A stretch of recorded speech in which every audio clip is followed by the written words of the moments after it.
আমাদের পাড়া আমাদের সমাধান ক্যাম্পে পরিবহন মন্ত্রী স্নেহাশিস চক্রবর্তী। কুড়িবাড়ির রানীগঞ্জ পানিশালী গ্রাম পঞ্চায়েতের বাতাসী কমিউনিটি হলে অনুষ্ঠিত হলো আমাদের পাড়া আমাদের সমাধান ক্যাম্প। এদিন উপস্থিত থেকে এলাকার বিভিন্ন সমস্যা শুনলেন রাজ্যের পরিবহন মন্ত্রী স্নেহাশিস চক্রবর্তী। শিবিরে সাধারণ মানুষ তাদের সমস্যার কথা তুলে ধরেন। বিশেষ করে রাস্তা সংস্কার, বাংলা আবাস যোজনা, পানীয় জল নিকাশি নালা সংস্কার এবং সোলার লাইট প্রকল্পের দাবি ওঠে। স্থানীয়রা অভিযোগ জানান, প্রথম তালিকায় নাম থাকা সত্ত্বেও অনেকেই এখন বাংলার আবাস যোজনার ঘর পাননি। এমনকি ঘর তৈরির জন্য জমির প্রতিশ্রুতি থাকলেও এখনো জমি মেলেনি। এদিন ক্যাম্পে উপস্থিত ছিলেন শিলিগুড়ি মহকুমা পরিষদের সভাধিপতি অরুণ ঘোষ, কুড়িবাড়ি ব্লক উন্নয়ন আধিকারিক দীপ্তি সহ কর্মাধ্যক্ষ কেশরী মোহন সিংহ, পঞ্চায়েত সমিতির সভাপতি রত্ন রায় সিংহা ও অন্যান্য জনপ্রতিনিধিরা। মন্ত্রী জানান, আমাদের পাড়া আমাদের সমাধান কর্মসূচি রাজ্যের এক অভিনব উদ্যোগ। পাড়ায় কি কি কাজ হবে তা ঠিক করবেন এলাকার মানুষ নিজেরাই। পাড়ার ছোট ছোট সমস্যার সমাধান এই কর্মসূচির মাধ্যমে হবে, যা দেশের অন্য কোথাও নেই বলে মন্তব্য করেন তিনি।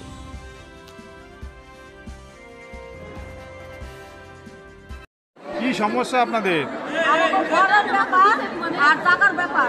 আমরা মাইর খাইছি, দুই দমাই মাইর খাইছি। নরেশ ঠাকুর আমি মাইর খাইছি। দিদিরা আমাকে বাঁচাইছে, দিয়া খাওয়াই জল দিয়া।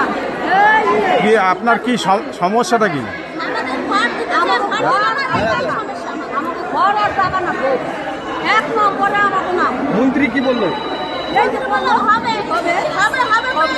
কি নাম আপনার? বাড়ি কোথায়?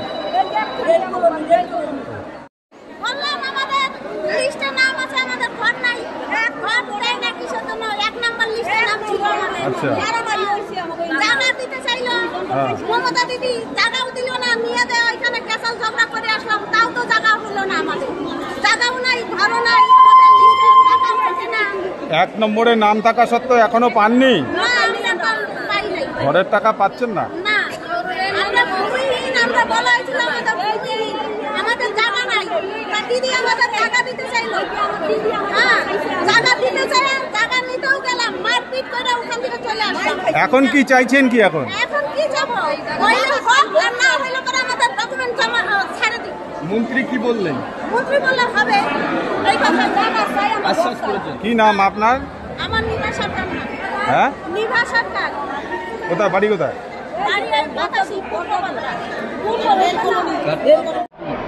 দেখুন, আমাদের পাড়া আমাদের সমাধান এই যে সরকারি কর্মসূচি, এটা একটা অভিনব সরকারি কর্মসূচি, যেটা বাংলার মুখ্যমন্ত্রী মমতা বন্দ্যোপাধ্যায় সূচনা করেছেন, শুরু করেছেন।